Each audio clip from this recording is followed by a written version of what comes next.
मोदी जी, आपके हाथ की बनी हुई चाय पीकर मजा आ जाता है। लेकिन मोदी जी एक बात बताओ, आपकी चाय में ऐसी क्या बात होती है जो इतनी अच्छी लगती है? योगी जी, तुम तो ऐसे अनजान बन रहे हो जैसे तुम्हें कुछ पता ही नहीं है। देखो, जब से मैंने ये चाय की दुकान खोली है तब से मैंने बकरी के दूध की चाय बनाई है। इसीलिए चाय का टेस्ट अच्छा होता है, क्योंकि मैं बकरी के ही दूध की चाय बनाता हूँ। भैंस के दूध की चाय बिल्कुल भी नहीं बनाता हूँ। राहुल, तुम बहुत देर लगाते हो अपनी बकरी को यहाँ पे लाने में। चलो जल्दी जल्दी बकरी से दूध निकालो, चाय बनाने के लिए दूध भी खत्म हो गया। मोदी जी, बेफालतू की तो बात किया मत करा करो। एक तो ये बकरी आपकी चाय की दुकान पर आने के लिए काफी नखरे करती है, बड़ा मुश्किल से आती है, और मैं घर से बकरी का दूध निकाल के लाता हूँ आपके पास तो आप लेते नहीं हो, कहते हो मेरे सामने ही बकरी का दूध निकाल के दो।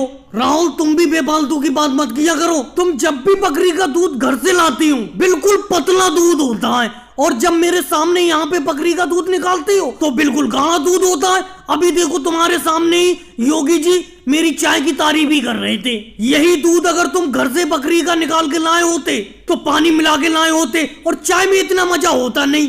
मेरे यहाँ पर बहुत बहुत दूर से लोग चाय पीने के लिए आते हैं। अगर मैं इस बकरी के दूध के खरे पैसे देता हूँ तो खरा दूध भी तो लूंगा, मतलब प्योर दूध लूंगा मैं। मोदी जी, आपको बहम लगता है बेफालतू का। मैं घर से कोई पानी मिला के लाता हूँ दूध में, और खरा पैसा क्या क्या अलग से मुझे पैसे दे रहे हो? अलग से दे नहीं रहा हूँ पैसे। बकरी का दूध गांव में सब लोग 100 रुपए लीटर बेच रहे हैं, और मैं तुम्हारी बकरी का दूध 150 रुपए लीटर लेता हूँ। मोदी जी, वाकई में आप प्योर दूध की चाय बनाते हो। अरे भैंस की दूध की चाय तो सभी लोग बेचते हैं, लेकिन बकरी के दूध की चाय बहुत ही कम लोग बेचते हैं। अखिलेश, बहुत कम लोग नहीं बेचते हैं, मैं ही बकरी के दूध की चाय बेचता हूँ, क्योंकि बकरी का दूध मिलना बड़ा मुश्किल होता है। सब लोग बकरी के दूध की चाय बनाकर नहीं बेच सकते। अब देख रहे हो, मैं राहुल से बकरी को अपनी दुकान पे ही बुलवा के दूध निकलवाता हूँ। प्योर दूध मिलता है, चाय अच्छी होती है। मोदी जी, चाय अच्छी होती है तो चाय भी तो आप एक कप 50 रुपए की बेचते हो, बेहिसाब महंगी चाय बेचते हो। लेकिन क्या करें, चाय तुम्हारी अच्छी है इसीलिए पीना पड़ता है। भाई आ जाओ, चले आओ भालू का नाच देखने के लिए चले आओ। आज ऐसे ऐसे खेल देखने को मिलेंगे जिससे कि तुम सब लोग दंग रह जाओगे। तुम्हारे गांव में आ गया मदारी भालू को लेके। मोदी जी, बहुत टाइम बाद लौटे अपने भालू को लेके। 3 साल पहले आप हमारे गांव में इस भालू को लेके आए थे। उस टाइम ये भालू बच्चा था, अच्छी तरीके से नाच नहीं दिखा पाया था, लेकिन अब तो सही नाच लेता होगा। राहुल, 3 साल से मेरे भालू ने कोई झक थोड़ी मारी है। 3 साल पहले जब मैं आपके गांव में इस भालू को लेके आया था तो ये भालू नया था, इतना अच्छा नाच जानता नहीं था।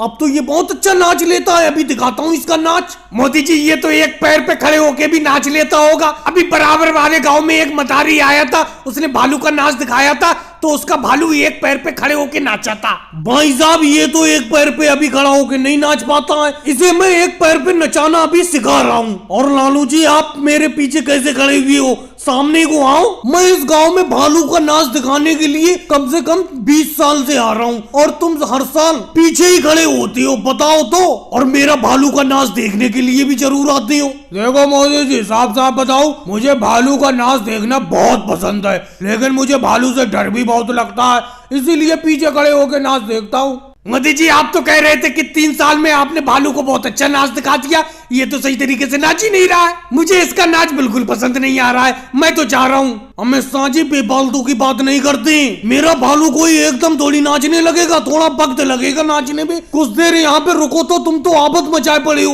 मोदी जी, कितनी देर रुके यहाँ पे? हमें तो खेत पे काम करने के लिए जाना है, आपको और कोई काम थोड़ी है। आप तो इस भालू को लेके दूसरे गांव में निकल जाओगे, हमें तो अपनी खेती बाड़ी भी देखना है। भाई साहब, आपको खेती बाड़ी देखने के लिए मैं मना करा हुआ हूँ। अभी जाना चाहते हो अभी चले जाओ, ये तो भालू का खेल है। तुम जाओगे दूसरे लोग देखने के लिए आ जाएंगे। मोदी जी, आप इस भालू को खिलाते क्या हो? मेरा मतलब ये क्या खाता है? बहन मायावती जी, आप भी बेफालतू के सवाल करती हो। ये शहद बहुत शौक से खाता है, पूछ लो मोदी जी से, शहद का खाने का बहुत शौकीन है ये। नहीं मनोहर लाल खट्टर जी, ये आलू की सब्जी भी बहुत अच्छी तरीके से खाता है। अरे भाई लोगों, तुम यहाँ पे भालू का नाच देखने के लिए आए हो या इसका खाना पता करने के लिए आए हो? आराम से नाच देखो। आ जाओ भाई, आ जाओ, गांव में जल्दी जल्दी चले आओ, बंदर बंदरिया का खेल और नाच देखने के लिए। योगी जी, ये बात मुझे बिल्कुल अच्छी नहीं लगी, बिल्कुल भी अच्छी नहीं लग रही है। मैंने आपसे 1 महीना पहले से कह रखा है कि गाँव में अगर मोदी जी जब भी बंदर बंदरिया का खेल दिखाने के लिए आए तुम मुझे जरूर फोन कर देना। लेकिन तुम तो आराम से खड़े होकर मोदी जी जो बंदर बंदरिया का खेल दिखा रहे हैं देख रहे हो। वो तो मुझे राजनाथ सिंह जी ने बता दिया, तो मैं मोटरसाइकिल से भागा भागा चला आ रहा हूँ, नहीं तो मुझे पता ही नहीं चलता। वैसे योगी जी एक बात तो बताओ, कितनी देर हो गई मोदी जी को बंदर बंदरिया का खेल दिखाते हुए? राहुल तुम तो बेफालतू में चिंता कर रहे हो, मैं खुद अभी यहाँ पे आके ही खड़ा हुआ हूँ, अभी सही से खड़ा नहीं हुआ हूँ, अचानक तुम पीछे पीछे चले आए, मैं तुम्हें फोन करने ही वाला था। मोदी जी कितनी देर हो गई आपको इस बंदर बंदरिया का खेल दिखाते हुए? बस योगी जी अभी तो आया ही हूँ मैं, अभी तो सही तरीके से खेल शुरू भी नहीं हुआ है, खड़े कैसे हो? आराम से नीचे बैठ जाओ। मोदी जी बड़ा जल्दी आ गए इस बार आप गांव में बंदर बंदरिया लेके, क्योंकि अभी 6 महीने पहले तो आप आए थे, पहले आप साल भर में आते थे, अब तो इस साल में 2 बार आ गए। क्यों अखिलेश, मेरा बार बार आना तुम्हें पसंद नहीं है? गांव के लोग तो ये चाहते हैं कि मैं बंदर और बंदरिया का खेल हर 3 महीने में दिखाने के लिए आया करूं। मोदी जी एक बात बताना, इसमें बंदर कौन सा है और बंदरिया कौन सी है? जिसकी रस्सी मेरे हाथ में है ये बंदरिया है, और वो अलग को बैठा हुआ है वो बंदर है, जिसके शरीर पर काले काले धब्बे पड़े हुए हैं। मोदी जी आपने बंदरिया की रस्सी तो पकड़ रखी है और बंदर की रस्सी को छोड़ दिया है, दोनों की रस्सी पकड़ के रखो, हमें बड़ा डर लगता है बंदर बंदरिया से। लालू जी जिससे डरने की बात है उसकी रस्सी मैंने पकड़ रखी है, मेरा मतलब बंदरिया थोड़ी खतरनाक है, ये किसी को भी काटने के लिए डट जाती है, इसीलिए इसकी रस्सी पकड़े पड़ा हूं मैं। बंदर ऐसा नहीं है, वो बहुत सीधा है। लेकिन मोदी जी लालू जी बिल्कुल सही कह रहे हैं, आप इस बंदर की भी रस्सी को पकड़ लो। देखो मैं तो मोटरसाइकिल के पीछे खड़ा हुआ हूँ, मुझे बंदर से बहुत डर लगता है, लेकिन बंदर और बंदरिया का खेल देखने में बड़ा मजा आता है। खेल तो तुम सब लोगों को देखने में मजा आता ही है, अब थोड़ी सी जेब ढीली करो, बंदर और बंदरिया को कुछ पैसे दो।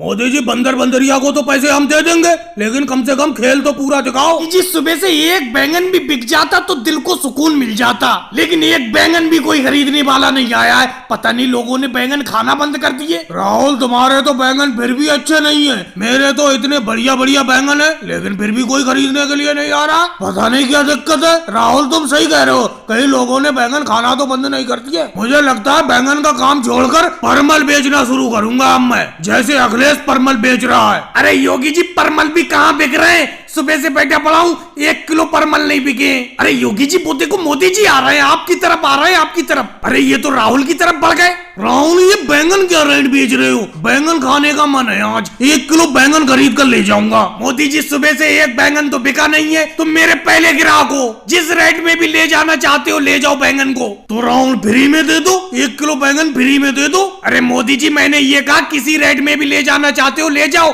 फ्री में थोड़ी बोला। लेकिन राहुल एक बात बताना, मुझे साफ साफ बताना, तुम्हारे बैंगन काले बहुत हैं, जबकि बराबर में योगी जी बिल्कुल बैंगनी कलर के बैंगन बेच रहे हैं। अरे मोदी जी रंग पर मत जाओ, मैंने अपने बैंगन की खेती में उर्वरक का ज्यादा इस्तेमाल कर दिया था, इसीलिए रंग ज्यादा काला हो गया, लेकिन जितना ज्यादा बैंगन काला होता है उतना ही अच्छा खाने में होता है। मोदी जी इस राहुल की बातों में मत आओ, बैंगन तो यही बैंगनी वाला अच्छा है जो मैं बेच रहा हूँ, देखो कितना बढ़िया बैंगन है। लेकिन योगी जी बैंगन तो तुम्हारे अच्छे हैं, लेकिन हमेशा मैं सब्जी राहुल की दुकान से खरीदता हूँ। अरे मोदी जी कभी कभी परमल भी ले लिया करो, हम भी देखो परमल बेच रहे हैं। अखिलेश परमल की सब्जी खाने में मेरी कोई खास दिलचस्पी नहीं रहती है, हाँ अगर जिस दिन भी परमल खाने का मन होगा तो तुम्हारी दुकान पर चला आऊंगा, मुझे मालूम है तुमसे अच्छा परमल इस एरिया में कोई नहीं बेचता है, लेकिन बड़ी जान आफत में समझ में नहीं आ रहा है किसका बैंगन लूं, योगी जी का बैंगन लूं या राहुल का बैंगन खरीदूं। योगी जी का बैंगन थोड़ा अच्छा है, लेकिन राहुल से मैं परमानेंट सब्जी खरीदता हूँ, इसीलिए वो दाम भी कम लगाता है।